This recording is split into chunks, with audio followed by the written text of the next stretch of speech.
الطاجن ده عند الشيف براك عامل 1400 جنيه. هنعمله في البيت بأسهل طريقة وبأقل تكلفة. كباب علي ناظج أو طاجن الشيف براك. طريقته سهلة جدا، وهنعمله بتكلفة بسيطة قوي، وهتبقى أقل بكتير من نص تمنه الحقيقي.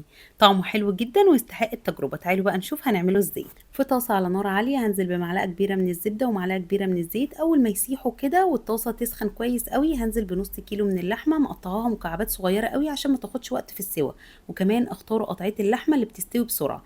هتشوحوا اللحمة هتلاقوها نزلت شوية مية كده. أول ما المية بتاعتها كده تبتدي تنشف شوية هنزل بفصين من الثوم المفروم وأقلبهم مع بعض كويس. شوية من الملح والفلفل الأسود واللحمة كده ابتدت تدخل في سوا. هنزل عليها بكوباية من المية المغلية وأوطي النار وأغطيها وأسيبها بقى تستوي براحتها. عندي بقى 3 قطع من البتنجان الحجم المتوسط. هعمل له بس فتحات كده بالسكينة، وهبتدي بقى ان انا اشويه على النار مباشرة. انا بحب الطريقة دي، ما بتاخدش وقت خالص وفي نفس الوقت بتدي طعم تدخينة كده حلو قوي. لو مش متاح عندكم تعملوه بالطريقة دي حطوه في الفرن على درجة حرارة 200 لحد ما يتشوي معاكم ويبقى بالشكل ده. هتفتحوه من النص، واول حاجة هتعملوها ان لو في اي بذر فيه تشيلوه على طول لان ده اللي بيعمل مرارة. وبالمعلقه بقى وبكل سهوله هتبتدوا ان انتوا تفضوا الحشوه بتاعته كده بس من غير اي قطعه من القشر. هتحطوه في طبق وهتبتدوا بقى تهرسوه بالشوكه. طبعا انتوا ممكن تضربوه بالهاند بلندر او في الكبه، بس انا بحب ان القوام بتاعه يبقى يعني في قطع شويه كده من البتنجان وكده بيبقى احلى بالنسبه لي. لو عايزين تضربوه قوي مفيش مشكله خالص، وده القوام اللي انا عايزه اوصل له بالظبط. وفي بوله تانية هنزل بنص كوبايه من الزبادي، ربع كوبايه من الطحينه، 3 فصوص من الثوم المفروم، عصير ليمونه كامله، وملح. هقلبهم مع بعض كويس جدا، وهنزل بقى بالبتنجان اللي انا هرسته هقلبه معاهم كويس. ونقدر بقى في المرحله دي بعد ما نقلبهم ندوق عشان نشوف لو محتاجين ملح نزود.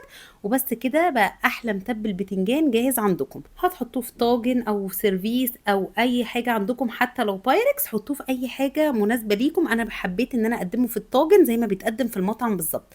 واللحمه بتاعتي استوت واديتها لون حلو وحمرتها من كل ناحيه.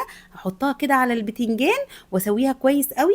وهنعمل له بقى احلى طشه. معلقه كبيره من الزبده عليها معلقه صغيره من البابريكا، وهنقلبهم مع بعض كويس. اول ما ريحه البابريكا كده تطلع هبتدي ان انا اشيلهم من على النار وهنزل بيهم بقى على الطاجن الحلو بتاعنا كده، وهتسمعوا احلى صوت للطشه واحلى ريحه هتشموها.